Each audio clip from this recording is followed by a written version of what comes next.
Hi everyone, welcome to Jyothi గాయరస్ channel. మనం దోసపిండి చూసినప్పుడు అయ్యో హోటల్లో క్రిస్పీగా మళ్ళీ అలాగే కలర్ కూడా వస్తుంది, మన ఇంట్లో రాదు అనుకుంటాం కదా.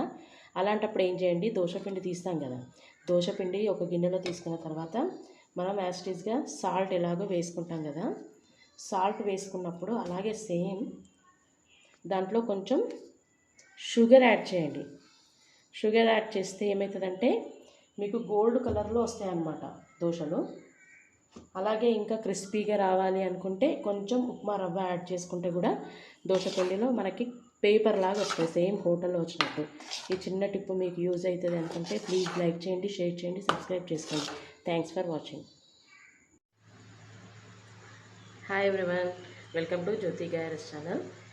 ఇందాక నేను ఎలా అంటే గోల్డ్ కలర్లో ఎలా రావాలి అనేసి నేను దోశ పిండి చెప్పాను కదా. ఇప్పుడు నేను దోశ వేస్తున్నాను, చూడండి ఏ కలర్ వస్తుందో మీరే చూడండి. ఓకే,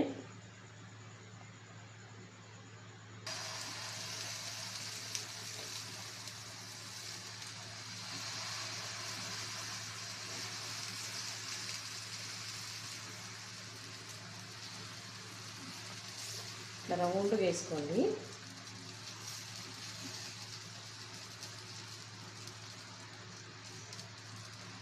నేను ప్యాన్ ఎంత ఉంటే అంత వేస్తాను. దోశ పెద్దగా ఉంటుంది నా దోశ. ఎప్పుడైనా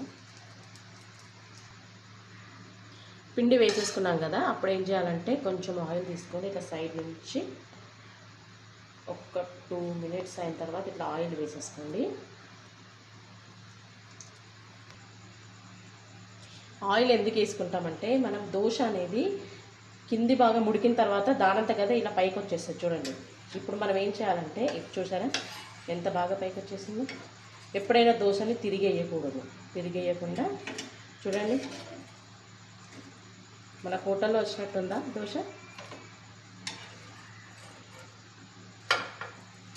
చక్కెర వేసుకుంటే ఏంటంటే ఇట్లా మంచి కలర్ వస్తుంది అనమాట దోశ అనేది. చూడండి ఎంత బాగుందో, క్రిస్పీగా కూడా వచ్చింది. నేను రవ్వ కూడా వేయలేదు ఇంకా, కానీ ఎంత బాగా వచ్చిందో చూడండి. నా ఈ చిన్న వీడియో మీకు నచ్చినట్లయితే ఒకసారి మీరు నా ఛానల్లో ఈ వీడియో చూసిన తర్వాత ఒకసారి ట్రై చేయండి. ట్రై చేసిన తర్వాత కూడా మీకు నచ్చితేనే నా ఛానల్ని లైక్ చేయండి, షేర్ చేయండి, సబ్స్క్రైబ్ చేసుకోండి. Thanks for watching. Hi everyone, welcome to Jyothi గాయరస్ ఛానల్. దోశలకి మనం ఎప్పుడు పల్లి చట్నీ కానీ ఆలుగడ్డ ఫ్రై కానీ అలా చేసుకుంటాం కదా. ఈ సమ్మర్ సీజన్లో ఏం చేయండి అంటే దోశలకి చల్ల చల్లని మ్యాంగో ప్యూరీ, దీంతో మనము దోశ యాడ్ చేసుకొని తిన్నామనుకో చాలా అంటే చాలా టేస్ట్గా ఉంటుంది. సమ్మర్లో ఒకసారి ట్రై చేసి చూడండి. ఒకవేళ మీకు ఈ వీడియో నచ్చినట్లయితే ప్లీజ్ లైక్ చేయండి, షేర్ చేయండి, సబ్స్క్రైబ్ చేసుకోండి.